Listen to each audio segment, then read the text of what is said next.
La campagne de boycott qui a lieu au Maroc depuis maintenant un mois et une dizaine de jours, à mon avis, va être marquante. C'est une façon pour le peuple marocain d'exprimer réellement un ras-le-bol, une façon de dire assez, c'en est trop, mais de manière civilisée, de manière moralement noble. Je pense que le peuple marocain a derrière lui une lutte longue et qui a pris tout au long des années des formes diverses. Celle-ci marque un saut qualitatif en ceci qu'elle se veut à la fois civile, pacifique et efficace. Alors, efficace précisément, ça veut dire quoi? L'idée est intéressante parce que, il s'agit d'une action à travers les réseaux sociaux. On ne sort pas dans la rue, on ne manifeste pas dans la rue pour une raison très simple, c'est qu'on sait que malheureusement la nature du pouvoir que l'on a en face réagit toujours par la violence et la répression. Donc, on agit à travers les réseaux sociaux et c'est d'autant plus intéressant que on sait qu'aujourd'hui, il y a Internet rayonne sur 15 à 20 millions de Marocaines et de Marocains qui sont d'une manière ou d'une autre dans les réseaux sociaux. Donc c'est massif, c'est important.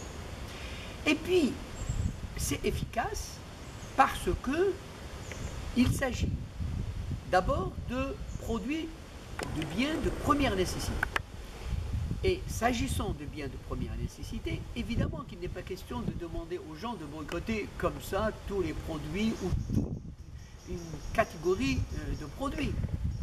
Pour que ce soit efficace, il faut permettre aux gens de continuer à consommer tel ou tel produit, mais en excluant, donc en boycottant, l'entreprise leader sur le marché, donc qui domine le marché, du produit en question.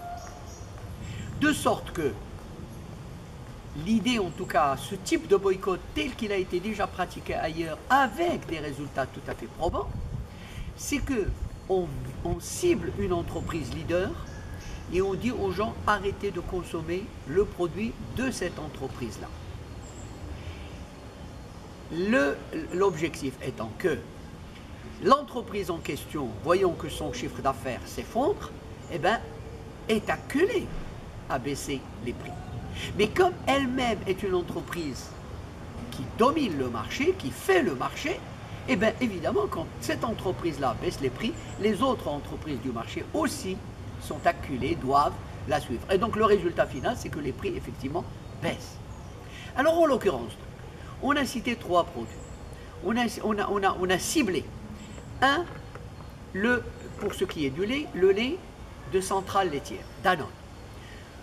Pour les carburants, on a signé Aqua, le groupe Aqua, et donc à travers son entreprise dans le secteur qui est Africa. Et troisièmement, on a ciblé dans les eaux minérales l'eau CDI.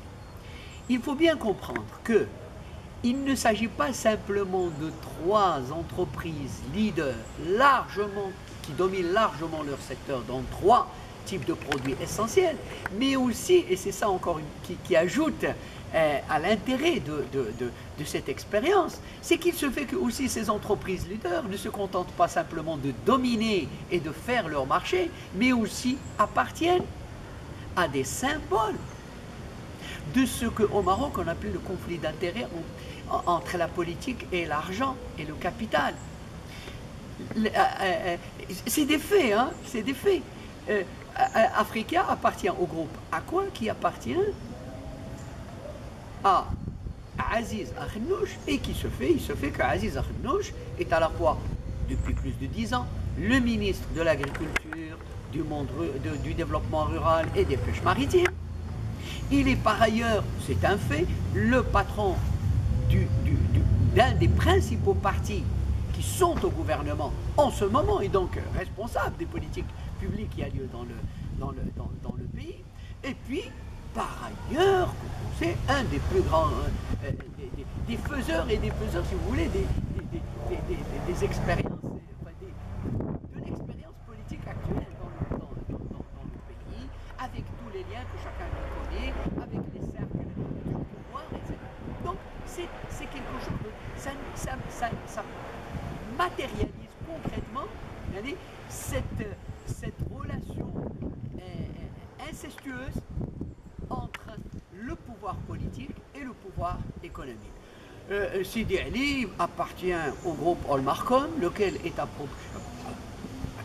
tout simplement approprié par la famille Ben Saleh et Ben Saleh, et tout simplement, jusqu'à cette semaine, et depuis longtemps, la patronne des patrons. La patronne, c'est de la CGN.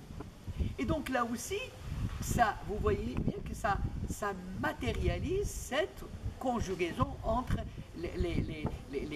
un certain pouvoir politique et le pouvoir économique. Et on fait évidemment Danone, c'est Danone, c'est la multinationale Danone. Et donc là aussi, au-delà d'une entreprise qui domine le marché depuis longtemps, presque 60% de parts de marché, au-delà de cette réalité-là, ben, il y a derrière un groupe multinational dont chacun sait effectivement l'impact non seulement dans les pays développés, aussi dans de très nombreux pays en développement, avec tout ce que l'on sait en termes d'exploitation et du producteur et du consommateur. Je pense que quand même, il faut bien le savoir, hein, c'est qu'au Maroc, au moment où les consommateurs se plaignent d'acheter un litre de lait à 8 ou 9 dirhams, eh ben, le producteur, lui, de lait, touche 2 dirhams 50 ou 3 dirhams. Vous voyez un peu la marge qu'il y a entre les deux, la marge indécente de profit et quelque part aussi de rente de situation que ce type